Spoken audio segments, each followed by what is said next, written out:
Welcome back, friends. Hope you had a great lunch break and that you were able to stretch your legs a little, perhaps. If any of you are joining us for the first time for this next session of Decode 2020, please drop any comments that you have to share with your fellow guests in the chat box, and any questions that you have for the panelists in the Q&A box. Please keep in mind that both of these forums will be monitored by CLA staff. Also, please stay tuned for a link to our breakout sessions at the end of panel 3 that'll be coming up later today.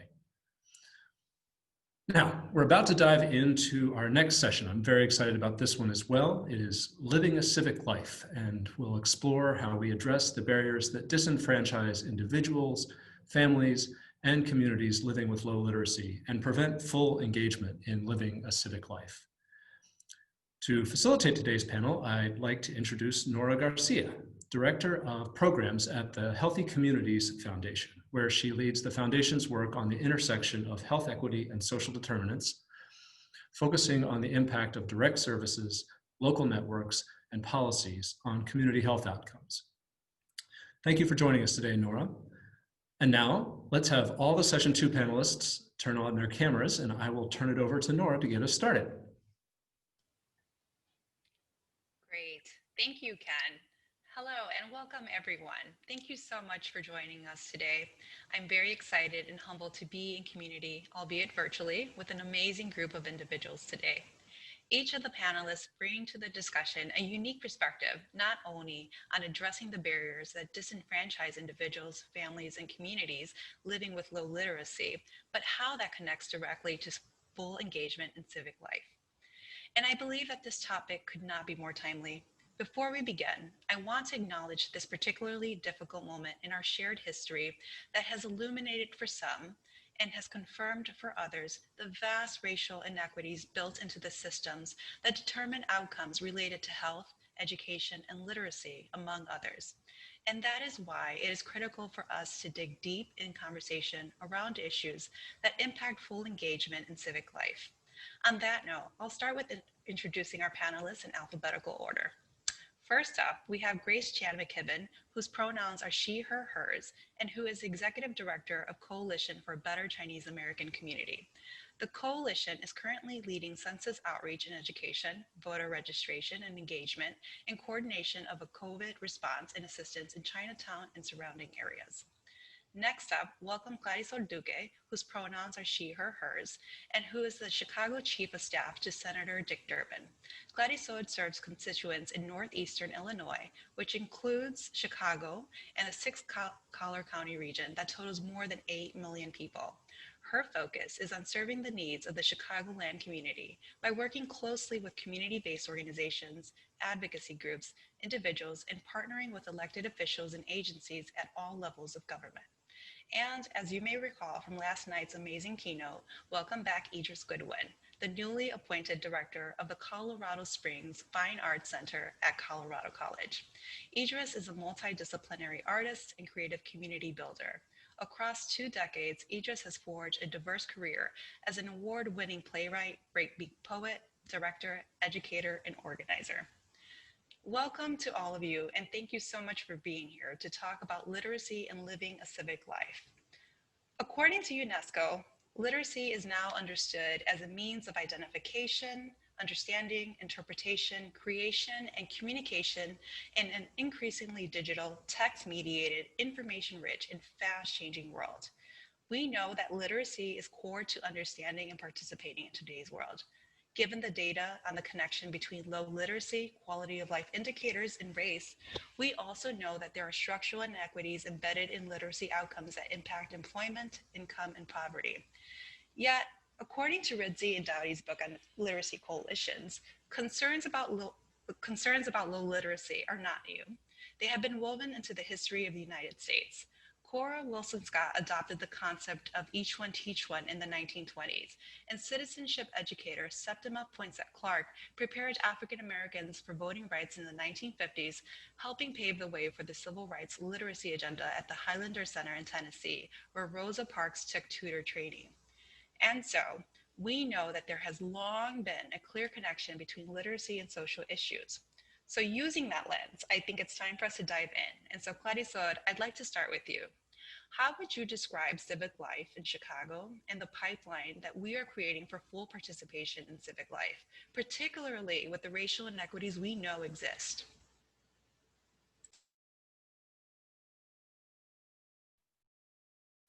Thank you, Nora, and thank you to the Chicago Literacy Alliance for inviting me to be part of this great panel and discussion. It's a pleasure to join alongside these wonderful panelists. I think to begin the conversation around civic life in Chicago, I think we need to answer that question by asking another question. How do diverse communities in Chicago feel in terms of belonging? Do these communities feel like they're part of the system, insiders or outsiders? But belonging to me is a very important question.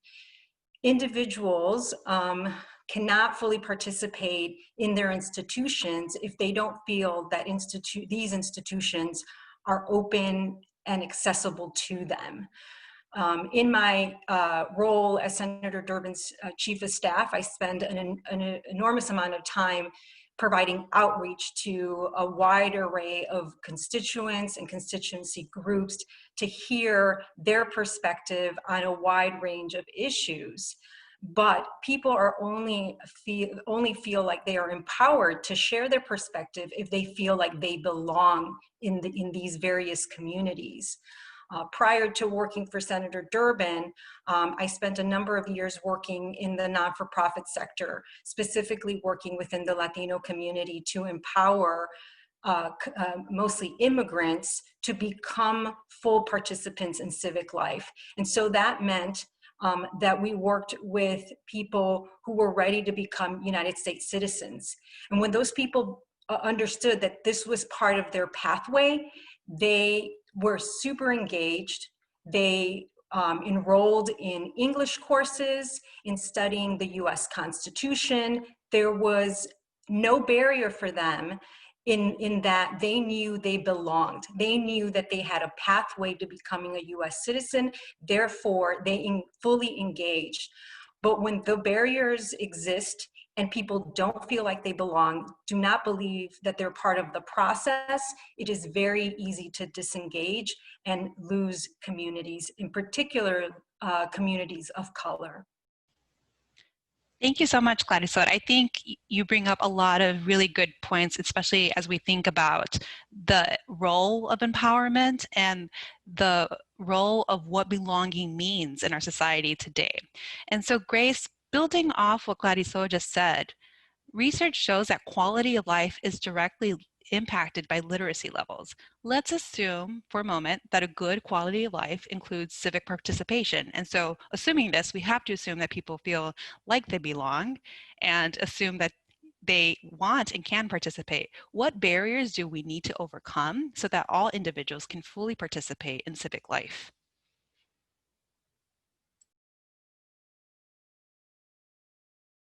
I can't, oh, you're muted, Grace. Sorry, forgot to unmute. Yeah, thank you so much for the question. So the organization I work with, the Coalition for a Better Chinese American Community, CBCAC for short, works to empower Chinese American, mostly in the greater Chinatown area, but also in the city of Chicago and surrounding suburbs.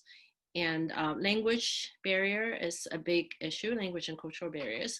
So I think that particularly in the pandemic, I think that what the pandemic has uncovered is that a lot of the institution systems and processes that we assume work really don't work very well. That has really uncovered all these fractures. And so for folks that already had difficulties with English, not fluent in English, or have difficulties accessing technology either because of age or unfamiliarity with systems, or that are not familiar with the culture or how government works in the US or how the electoral processes work, those folks traditionally have turned to systems that they already know, like social service agencies in the neighborhoods or family associations and so on. And because of COVID, most of these places have been forced to work remotely.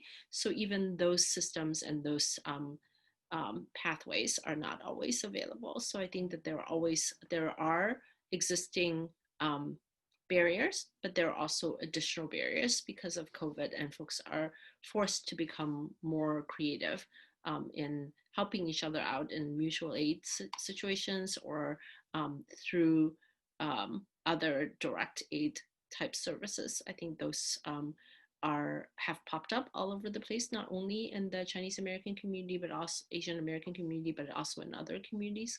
The other thing that is a real barrier that communities of color face is just discrimination and exclusion and marginalization. The Asian American community has seen very early on in COVID targeted statements towards the Asian American community being spreaders of the virus, and other communities have similarly suffered from discrimination, either historical or have been worsened because of COVID. The communities of color definitely have seen higher risks of either infections or deaths. So I think all of these are barriers to having a higher quality of life and higher participation in civic life. Thank you so much, Grace. I think you bring a lot of good points, especially when we think about barriers, particularly for communities that are Black, Brown, Asian. And so one of the things you bring up is language barriers and how they are woven into the system. And you also talk about how residents of Chicago and communities really tend to look to community-based organizations, and perhaps that could be because they offer culturally relevant programming, and but also because they have information in different languages that is available to that community. And so I think you also bring, your last point was about overt and systematic racism and discrimination and how that disempowers certain communities. But you know, I don't want to forget about the power that is inherent in communities, and Chicago has a long history of communities still participating in the political process, whether it's through protests, whether it's through voting. And so Idris, I want to pose the next question to you. So based on your work as an organizer and educator, could you describe the benefits to an individual or a community when literacy increases? Hi. Hi. Hello, everyone. Hope you're all having a good afternoon. And I hope the conference is going well. This is really inspiring.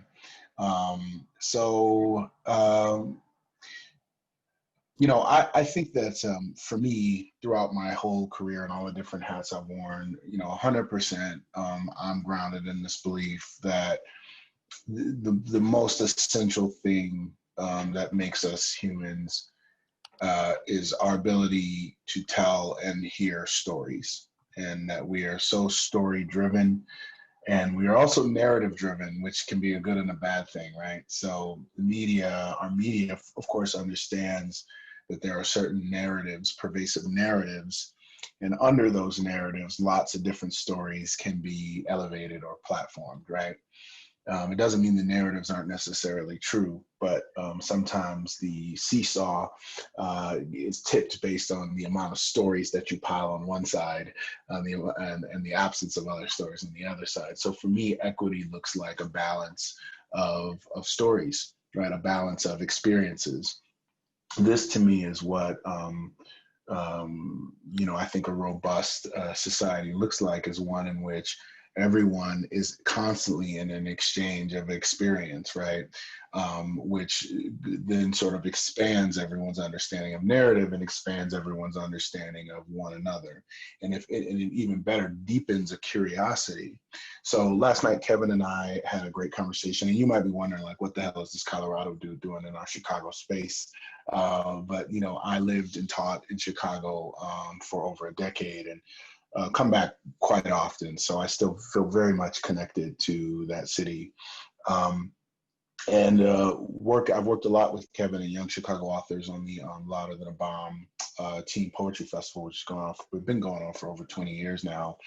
And to me, that when you ask that question, if you've ever been to the Louder Than Tea Poetry Festival. If you've never been, I advise you to go. It's enormous, and you really see all sections and sides of the city connected. You city, suburbs, schools, community organizations. It's got to be at least 100 different organizations and schools represented. And these are all teams of young people of ages 14 to 18, all different backgrounds. You see kids up there. You see the athletes. You see the bookish types. You see young ladies in hijabs. You see just the whole spectrum, and they're all there because of to celebrate and listen to each other's stories. The young people are given the mic, they're given the platform, and all their aunties, cousins, parents, best friends are all in that audience. So you have this entire diverse city sitting in the audience, shutting up, listening to, absorbing the stories of their young people, which, let's be honest, are the stories of us, right? Like, our kids see everything. And when I say our kids, I don't necessarily mean our actual offspring. I mean, our young people see us, mirror us, right? But they also are sort of forward looking. So they show us things that we can't see. And so, to me, I've always fundamentally believed in the power of the invitation, the power of the platform, and just the power of really listening to someone and reflecting on what you just heard, and then offering your own experience honestly. To me, that is just something ancient. That's just something inherently human. And in this information age, I think incredibly critical, because we are post-fact, but it is very much about who can tell a good story. Thank you so much. And yes, I mean, I think that Louder Than a Bomb is a sort of cultural touchstone in the city and continues to remain so. And so, kudos for all of your work that has gone into it. And so, myself as a Chicago public student all my life, Louder Than a Bomb has always been very relevant. And so, I thank you so for making that connection between literacy, civic engagement, and even Louder Than a Bomb. So I thought you brought something really important up, and that was the thought or the idea of Louder Than a Bomb as a place of civic engagement, where individuals are given a mic and a platform, but also they're seeing themselves reflected in the stories, and there is a power of listening and understanding, which is all relevant to this discussion of literacy. And so now I want to open up a question to all of our panelists today. And so I want to ask you, how has literacy manifested in your own civic engagement work? And whoever wants to go first, please, or else I will call someone. Well, I really appreciate Idris's beautiful imagery. I've never been to Louder Than a Bomb, but there's certainly, to me, this idea that youth is currently playing an incredible and pivotal role in civic participation is really exciting to me. To see that we have witnessed civic participation in real time, with youth taking to the streets, with youth signing up to be poll watchers, not just voting, right? And we've all known that there has been an incredible need to see the youth vote come out. It's a thing that we often sort of scratch our head. Of course they're going to come out, and then they don't. But I'm incredibly encouraged in what I see. And so with youth coming out and voting, but also registering to be poll watchers and to be real active participants. For me, in the work that I do with Senator Durbin, engagement is everything. It's critical. And to Idris's point as well, Senator Durbin often says the 6 most important words in politics are, "Let me tell you a story."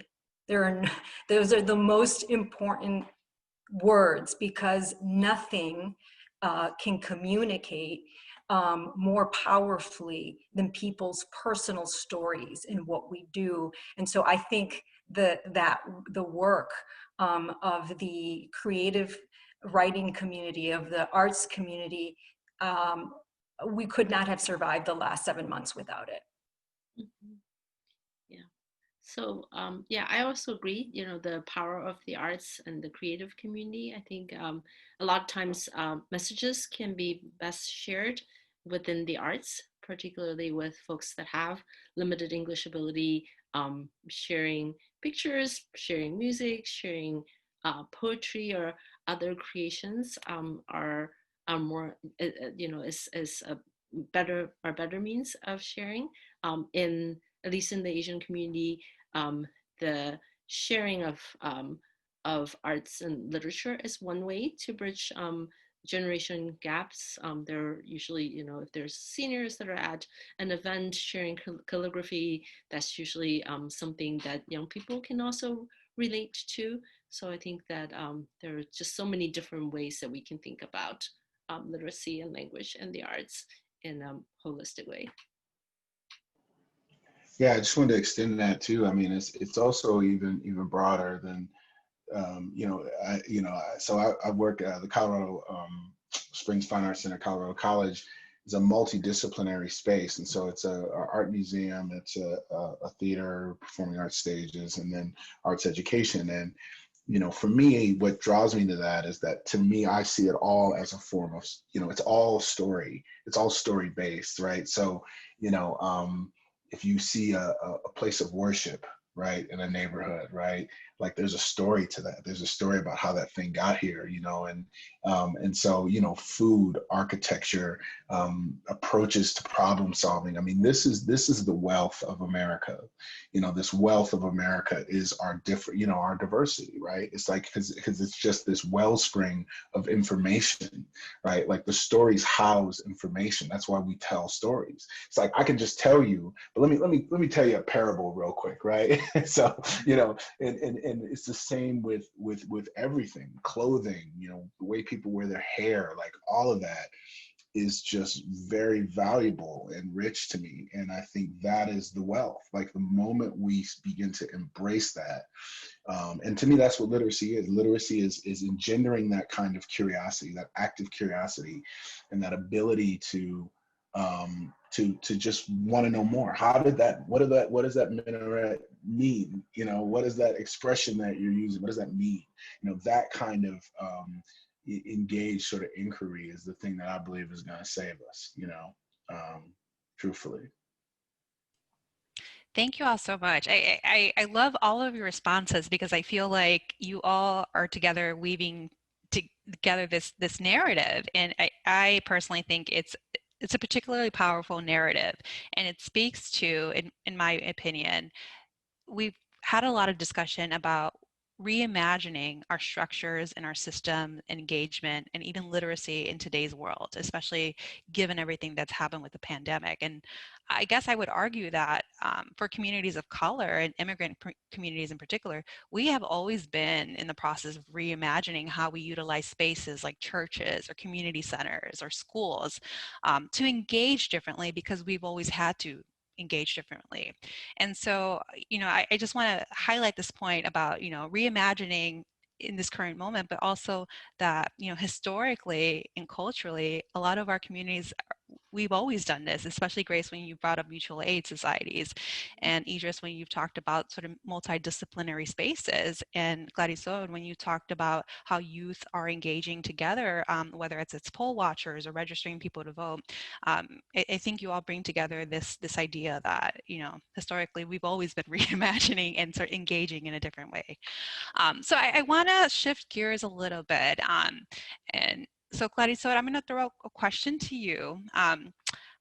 What do you see as the civic role of each community member in Chicago being? And what is the City of Chicago's responsibility in ensuring that individuals can engage in that civic role? Yeah, thank you, Nora. I think civic participation is of utmost importance, and the stakes really could not be higher. I'm going to touch on 3 different areas where I think it's incredibly important to have the highest level of engagement with communities so that they feel empowered to participate fully in civic life. The first is the census. We know the incredible impact that making sure that all communities are counted has for our children's education, for our families' health care.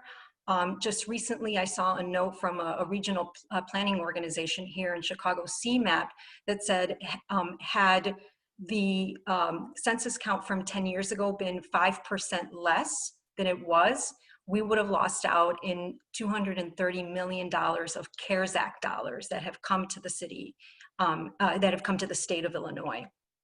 So these dollars matter. When we engage with community and share with them that the census count matters in terms of the National Lunch Program, when it matters in terms of the apportionment of education dollars, that it matters into Medicaid dollars that come through and Medicare dollars. I mean, there's almost no government program that isn't based on census tracts and census count.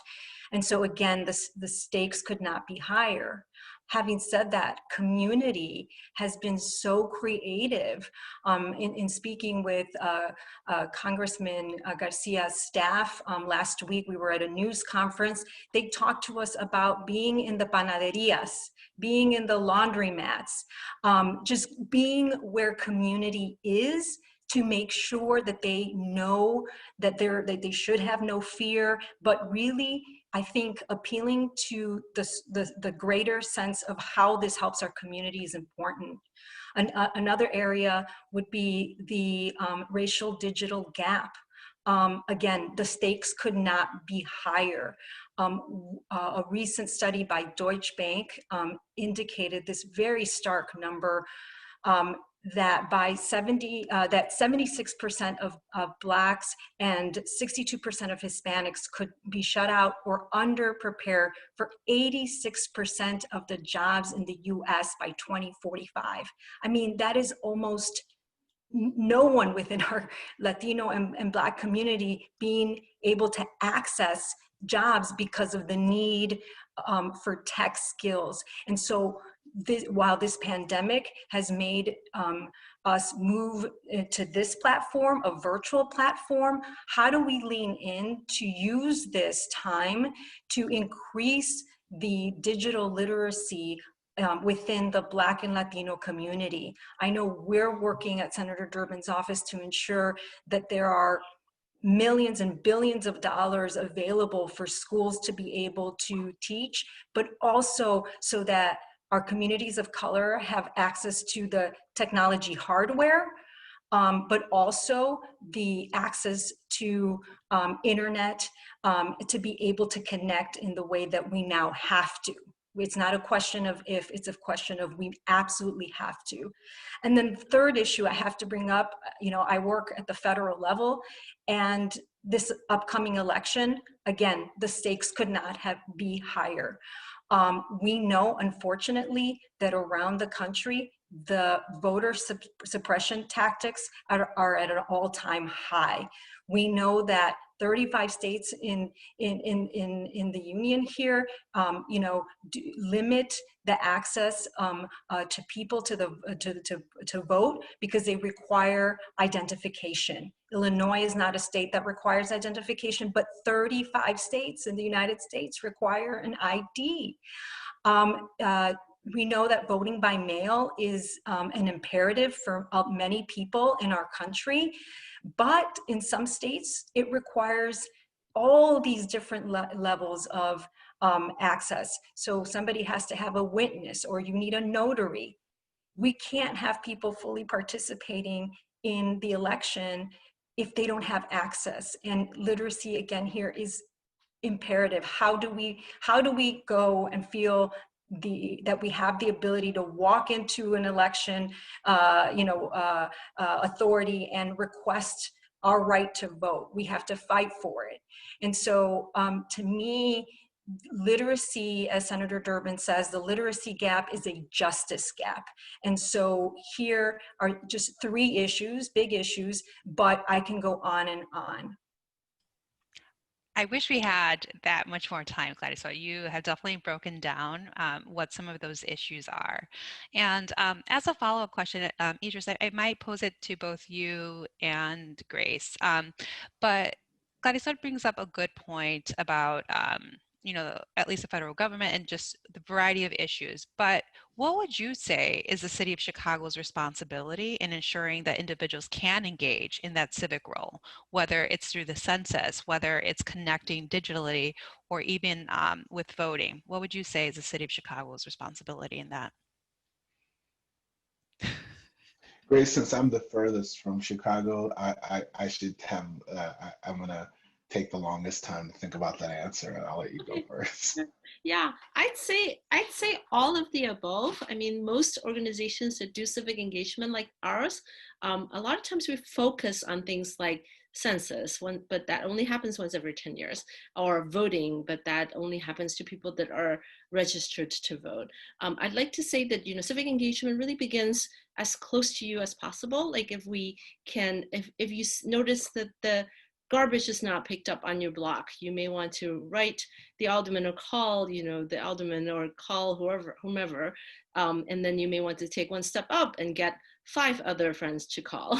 And then you may want to take another step up and organize a block meeting with your whole block so that you can get, 30 people or 50 people to write a letter together or something. So I think that civic engagement really begins as close as possible. Like if you notice that there is an issue and you want to get other people engaged, and then as far as the city or the state or whatever's responsibilities is to try to remove as many of these barriers to engagement as possible. I think, if yesterday I was in a different meeting and the first question that was posed to the speakers was, what is your dream to have a liberated Chicago? I'm like, that really means that everyone who's at the margins are centralized. Like if you're marginalized for whatever reason, whether it's age, language, country of origin, race, whatever, if we can all act to figure out how to bring those that are in the margin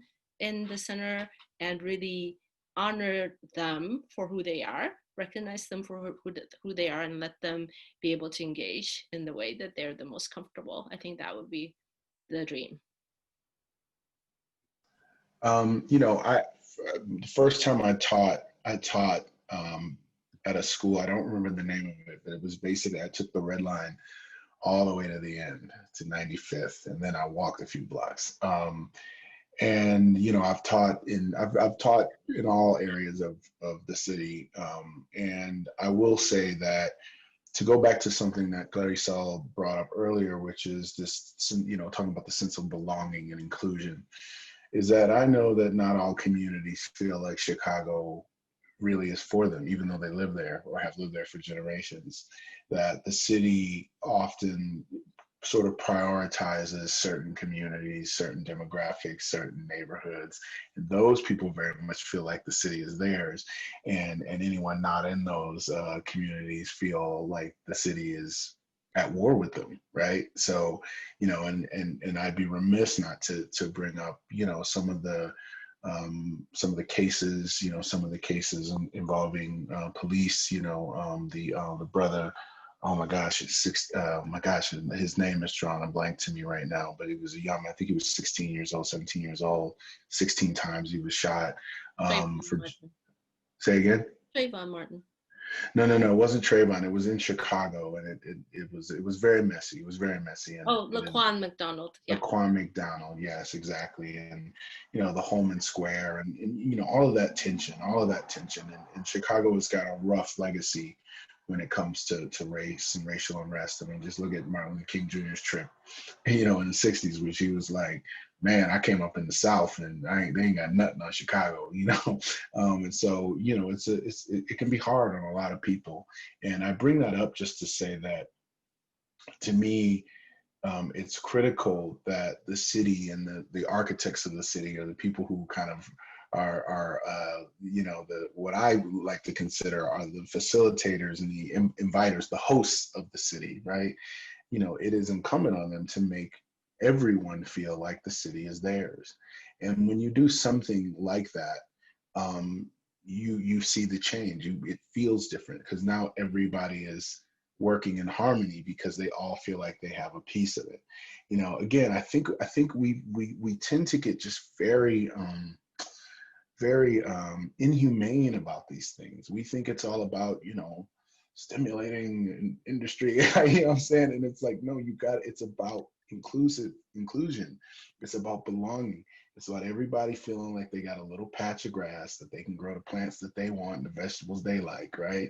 And that their kids can go to a good school, just very simple, basic human things. And I think we just got to get back to a more humane type of culture and objective, right? Like, are we teaching civic engagement? Are we teaching that in school? Are we teaching young people what being civically engaged means, right? So it is, I remember being parts of the city kids, when I started teaching at Gallery 37, Maggie Daly's program, right? Or After School Matters, all that kind of stuff. We would plan these field trips and we'd be like, okay, we're going to go to the cultural center downtown, and some of these kids have never been on a train before. They've never been in a neighborhood. I was so jealous. I came up from Detroit, Michigan, where there's no public transportation, right? So you gotta have a car to go anywhere, right? And I was very jealous of these kids in Chicago. I was like, man, you guys got trains, you got buses, you can get all over, and they've never been nowhere. You know what I mean? And when you ask why, it's because what's for me over there?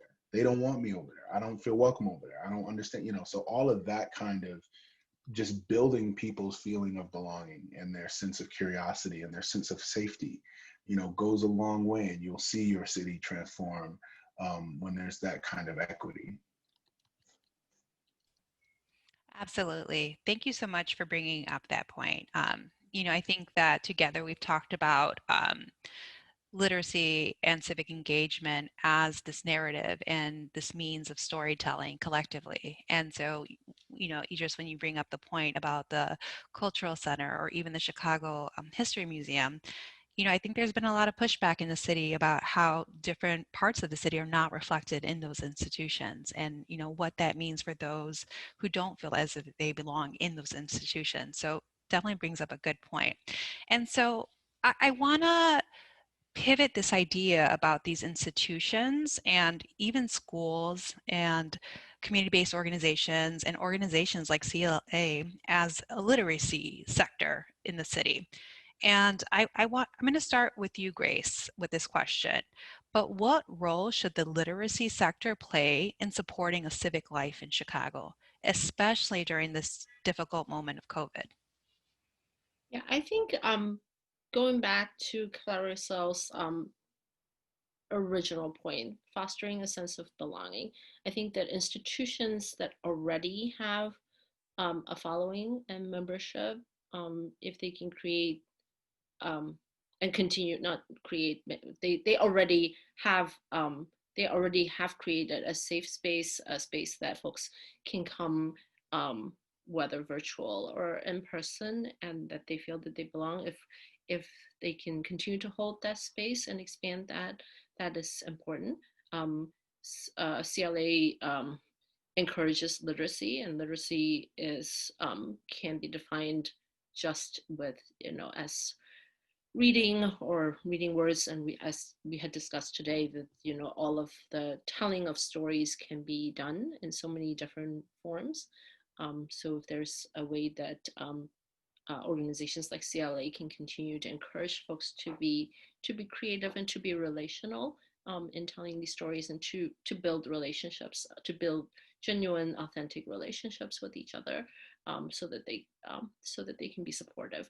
I think I was critical at the very beginning of institutions. I'm like, COVID reveals exactly how institutions don't really work. But I think that if institutions go back to the original principle of building relationships and people relationships rather than structures or formalities and so on, it could work, and it can work in a different way. It's like a reimagining what's possible, because, you know, COVID had revealed so many places where things are broken and are not working, that, you know, we need to reimagine what's possible and build new ways to do things. Great, thanks so much. So I want to highlight this idea of, you know, the literary sector being as this space where individuals can come together to engage civically. So Clarice, I want to pose a question to you. So we have these spaces, but what do you believe are the most important tools people need to participate in the civic process? I think that having these entry points for people to be able to engage, you know, I often think about, very often think about my own parents. They immigrated from Mexico, and they had 4 kids here in the United States, and they, you know, didn't understand the systems, you know, and they didn't have the tools or the wherewithal to approach many different uh, problems. But I think about my local school and how open and inviting the school was for my parents, right? For my mom, who didn't speak English. They created a space for her to come in and talk to the teachers about her children's, you know, schooling. I recall going with my mom with her on medical appointments, and going to coming downtown to be able to you know, pay a bill. The entry points are so critical, bringing down the barriers to those entry points for people, because I do believe that communities of color have, not only are they incredibly resilient, you know, it's one of the reasons I loved the title of this event, Decode, is because it really made me think about the many ways that my own family decoded systems, both through language, and the way they associated their own experience with the new experience. And so I think community has, again, is very resilient and can adapt quite readily, but there has to be an entry point. There has to be a moment, and that's, you know, why I started with this question of belonging. Really, when people don't feel like they belong, not only do they not participate, they completely lose interest. And we see this, you know, when we talk about in the political realm, we see it all the time. And so how can we bring down more barriers for people systematically in order to be able to engage with people more actively? Great, thanks so much, Clarisol. I think you bring up a lot of good points. And so Idris, so even though you're based in Colorado now, you've got deep roots here in Chicago. So I think this is a fair question. Where do you think that there are opportunities to leverage literacy, or to perhaps reimagine it for the benefit of social good in Chicago? Yeah, that's a really great question. Um, you know, again, I hate to be a broken record, but I go back to La Obama again, just because I think anytime you can gather people from different walks of life around some sort of common core, the common core with louder than a bomb being our children, right? We love our kids, right? And we want to know what's going on with them. And if they're teenagers, that means they don't talk to us, right? And so this is an opportunity to hear what's on their mind on their own terms and where they're comfortable, right? And I think that kind of spirit needs to extend in all other areas, you know, education, you know, policing, you know, community development, economics, all of it, you know, this idea that you need to center, if you're not constantly working to center the other, if you're not constantly, if you don't have a diverse group of people around your table, then something's wrong, right? Like it is like hegemony has to be abnormal, and difference, ethnic difference, cultural difference, economic difference, age difference, gender difference, obviously, that needs to be normal. That needs to be like baseline. Here's what we're doing. It's just this simple thing of equity. And again, I think what literacy means to me is comprehension. But even beyond that, I think it means that you have inside of you a lot of points of reference, that you've got this sort of bookshelf in your head. So when you hear something, you're like, oh yeah, and then you go in your head into that bookshelf and you pull that one book out and you're like, oh yeah, that's what she's talking about. She means this. Or if you don't have a book on the shelf, you just ask.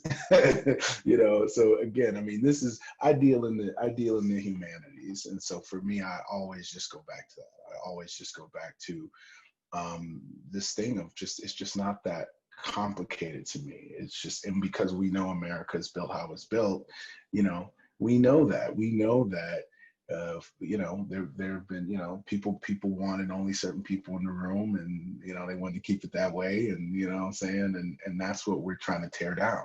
That's what people are in the streets demanding right now. That's what we're trying to, we're fighting for this thing called equity, which means that just everybody gets a chance to speak, maybe not directly, but maybe it's indirectly through their representative, right, through their ambassadors, right. But we are, race is a construct, but we are a nation of tribes. And we have to establish good, solid, tribal discourse amongst each other, so we know where everybody's at and what they're feeling, because we do, we share the city, we share the county, we share the state, we share the nation. So I hope that answers your question. It does. And I have to say, you've now given me a new metaphor that I will be using. This metaphor of literacy as a bookshelf and our experiences as points of reference and understanding. And so I actually want to ask Grace for a response to this question, I think, especially given what we know about how segregated Chicago is and how segregated and different the experiences of those living in different communities can be. Grace, what would you say in terms of what are the opportunities to leverage literacy or reimagine it for the benefit of social good in Chicago? Yeah, I think that this is a really good point, that Chicago is so segregated that it's rare that different communities have opportunities to interact positively. I think with the young people, there's more of an opportunity in schools and in other projects. So I think that if we can leverage literacy and the arts as a way to bring people together to co-create projects, that would be one opportunity. And telling stories, getting together, gathering folks together to share stories would be another opportunities. Like so I think those are some really nice positive ways for literacy to play a role in fostering understanding, solidarity. My organization has been trying to build some new ways to build solidarity across cultural, ethnic lines, but I think that the arts present a uniquely rich opportunity for that. Great, and actually, you're helping us segue into my last question for everyone. And so this question really ties in with what Gladys Seward had said earlier about the entry points and access points into civic engagement. And so I'll pose this to each of the three of you. What are the ways that we can increase access points to literacy for individuals and communities? I'm happy to start. I had mentioned that Senator Durbin has been working to increase the amount of funding that's coming to cities like Chicago to extend access to internet service. Chicago Public Schools in the recent months has announced that they have this new program, Chicago Connected, where 100,000 families in Chicago, families with CPS students, will have access at no cost to high-speed internet. that's a major access point, because not only will the children have the ability to continue their learning as uninterrupted as possible, not the most ideal, but as uninterrupted as possible, but then also the people that live in that household who are applying for a job, who are maybe applying for unemployment, who may be seeking access to food and healthcare and services, now have the ability to go online. You know, those of us with access to the internet take it for granted that it's there, not without glitches from time to time, but we take that for granted. And when we look around in our neighborhoods, so many people just don't have that access, and the importance of having that access at this time during this pandemic, you know, is critical. And so that is one way. I noticed in the Q&A list, you know, somebody asking, you know, what is the connection between literacy and democracy? And I have to once again mention this upcoming election and how critical it is and how much we have to advocate for our votes to count. And so I'll just mention here that, you know, even though our Constitution doesn't deny us the right to vote, there actually in our Constitution, there isn't an affirmative right to vote. And so Senator Durbin is working on an affirmative right to vote, a constitutional amendment for the affirmative right to vote, so that any tactics or any barriers that are put in front of people, you know, have another method by which we can contest it, be it by an individual or by the courts. And so there are things that we assume are a part of our democracy. They're actually not part of our democracy, or certainly even if they are, it's worth fighting for them constantly because they're constantly being eroded.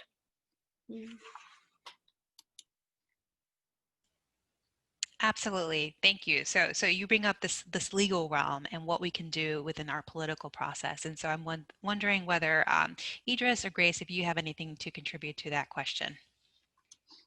Yeah, I think I saw in the Q&A, someone mentioned libraries. Local resources like local libraries are great entry points, access points for increasing literacy. And increasingly, libraries are more community centers, not just places where you check out books, but places where you listen to writers read their books or present different speakers present on different topics.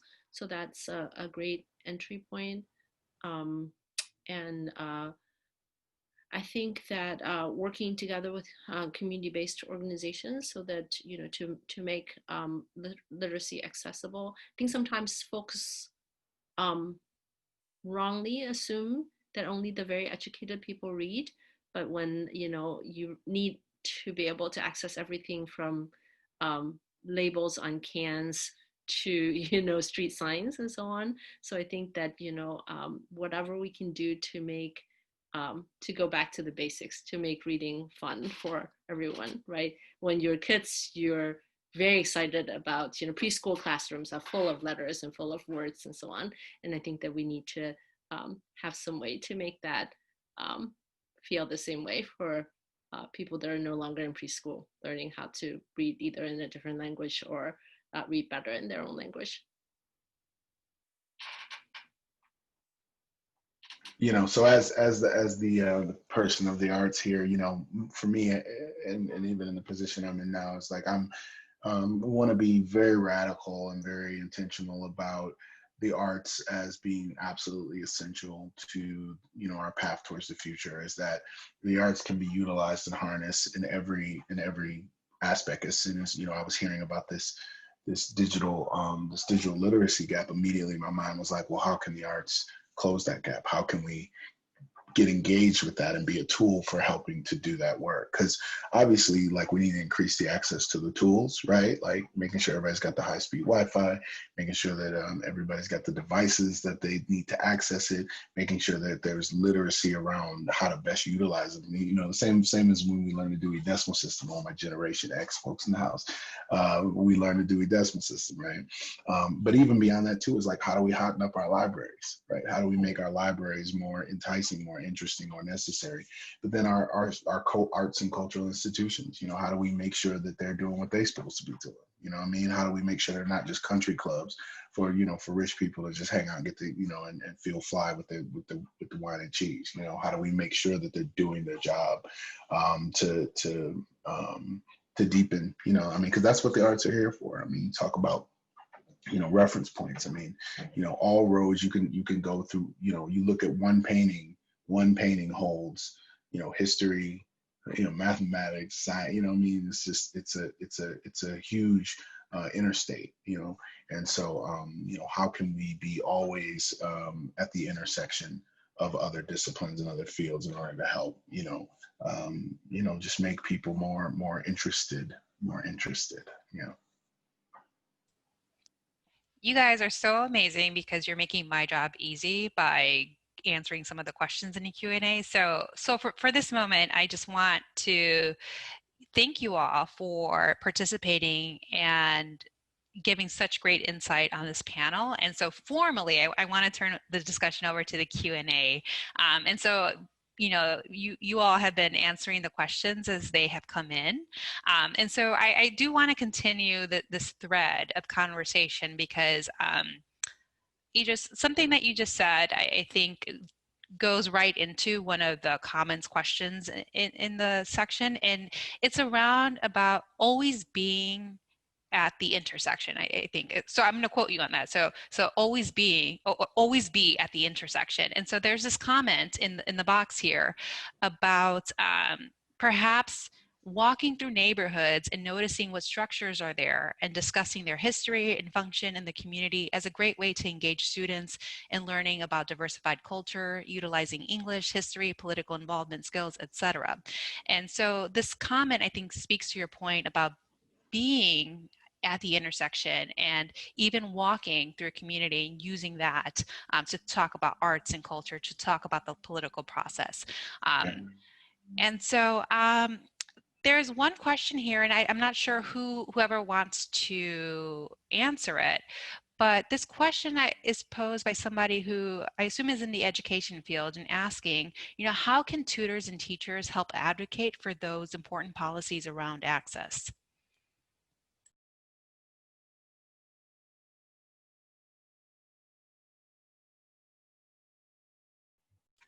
That's definitely a difficult one, given all the pressures and responsibilities that we now know as parents that teachers and tutors do have. I think that one thing that has come out of the pandemic is as parents have become teachers is that we have realized the various roles that teachers play, not just in the curriculum and working with our children, but really as being advocates.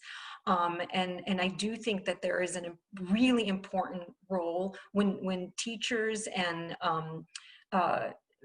tutors speak as one voice on behalf or in support of certain efforts.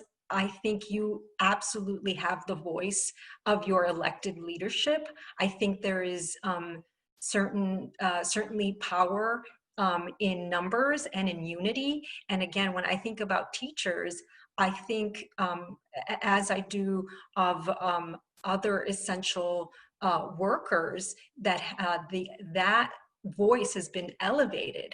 We see the work as heroic work, right? We know that everybody that is considered an essential worker is on the line, exposing themselves to a number of things. And I think definitely teachers, again, have power in numbers, have power in that unity. To your elected officials, what are the things, what are the platforms, what are the issues, what are the pieces of legislation that you believe would make life easier or better for the communities that you serve?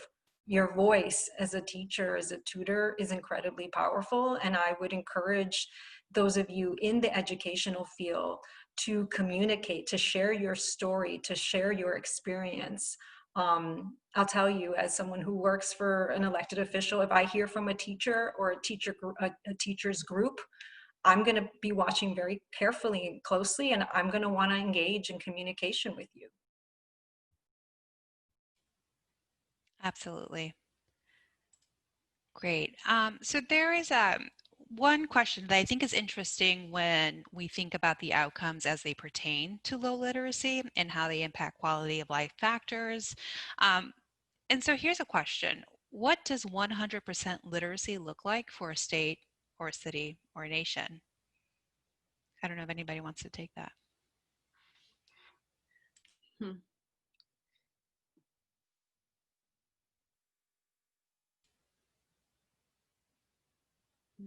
Well, I'll just throw this out there. Oh, Go ahead. Go.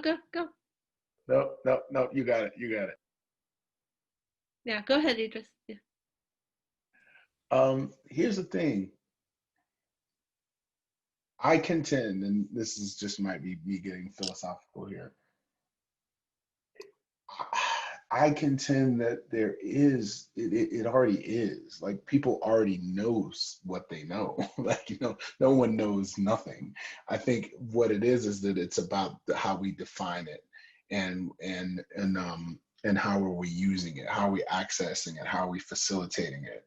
What does it mean for different people, right? So for me, I think this conference is about defining it, right? And who determines who is literate and who isn't, and what systems are in place that we're sharing it, right? I mean, this is the information age. Like, everybody, it's information is constantly flowing, right?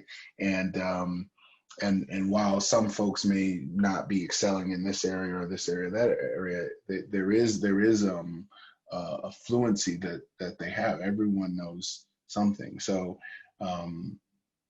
that's just sort of my kind of like overly academic thought on it. Mhm. Yeah. My take is similar. It's variation on the same theme. Is that I think that so because no one person can know everything, it is the ability. It is, if we can create a society, create a community where it's absolutely okay to ask questions, and it's absolutely okay to have differences of opinions so that we can share freely, that would be ideal, because no one person can know every single thing. And so the ability to ask questions, the ability to learn more, the ability to learn from each other and be able to do that in a comfortable, non-judgmental, free way would be the best. I would just add valuing, to Grace's point, valuing where people are at, the method by which they choose to communicate, and really valuing that person regardless of how they choose to be literate.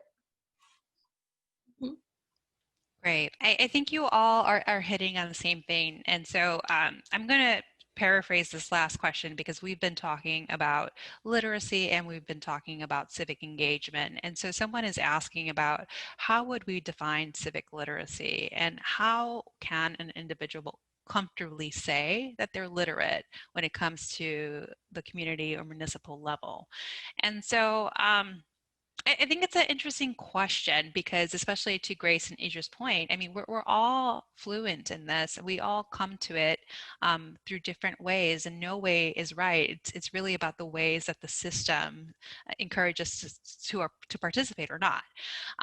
And so I guess I'm posing a larger question about, you know, how when it comes to civic literacy, like what is your take on how institutions need to prioritize it or perhaps embed it into the things that they do? And when I speak of institutions, I'm thinking about museums, I'm thinking about schools, I'm thinking about police stations, I'm thinking about all these various institutions. And so I guess I'm asking you this question about, what is that connection between civic literacy and civic institutions in our society? So I know it's a little bit broad, but I'm just going to throw it out there. I got a hot potato on this one. I think it's incumbent on the people who work in those spaces.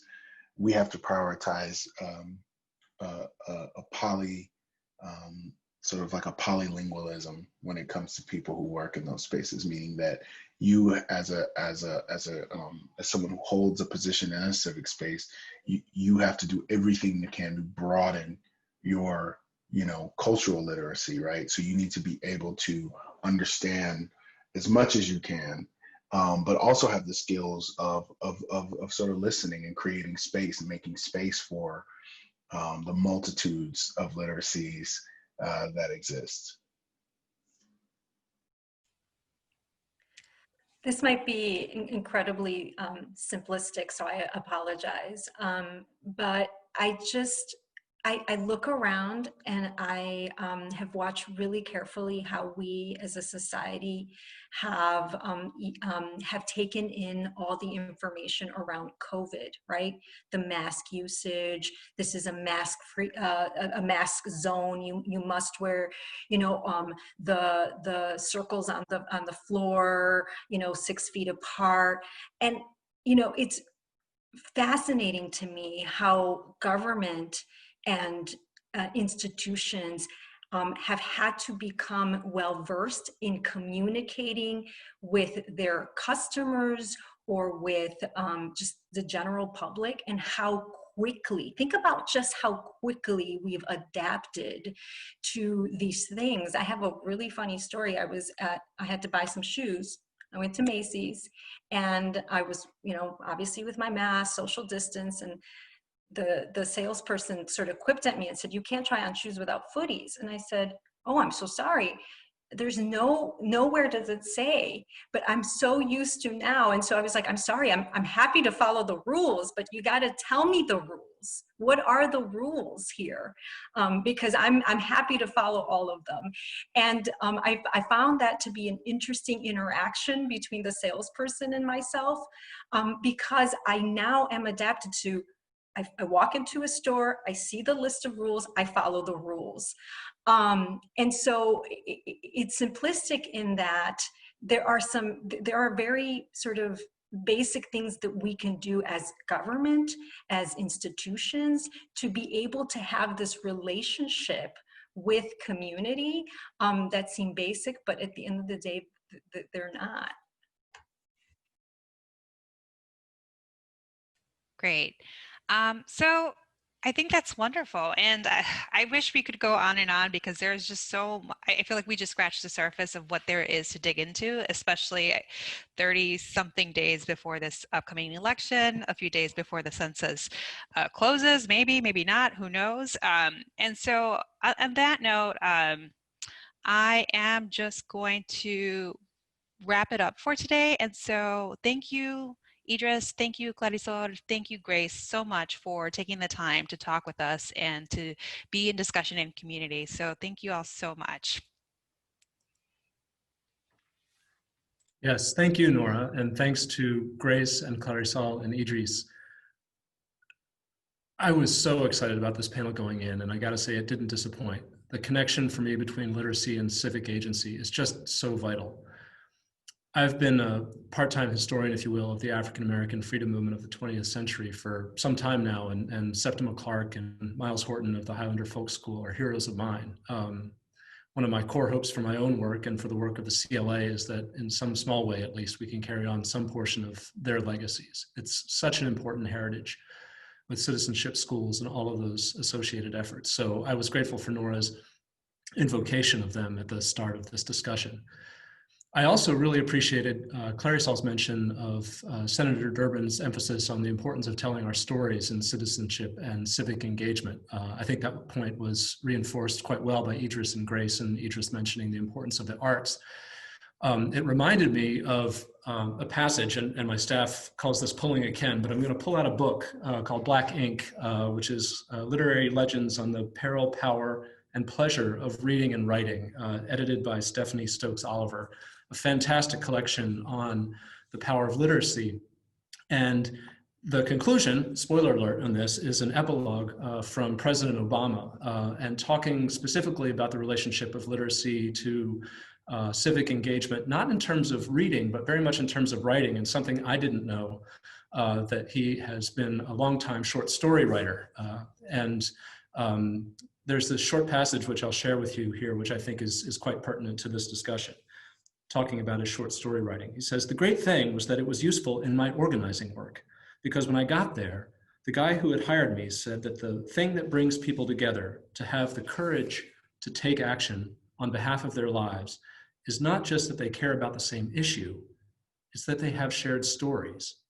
And he told me that if you can learn how to listen to people's stories and can find what's sacred in other people's stories, then you'll be able to forge a relationship that lasts. But my interest in public service and politics then merged with the idea of storytelling. And I think it's really crucial that not only are there capacities in terms of understanding, but there are things that happen within literacy that cultivate habits of empathy that are also really vital for the exercise of citizenship and the engagement with communities. So I want to, again, thank our panelists for sharing their stories with us. And thank you all for listening in. We're going to take another quick break, and we're going to be back right around 1:30. So thanks again, everybody.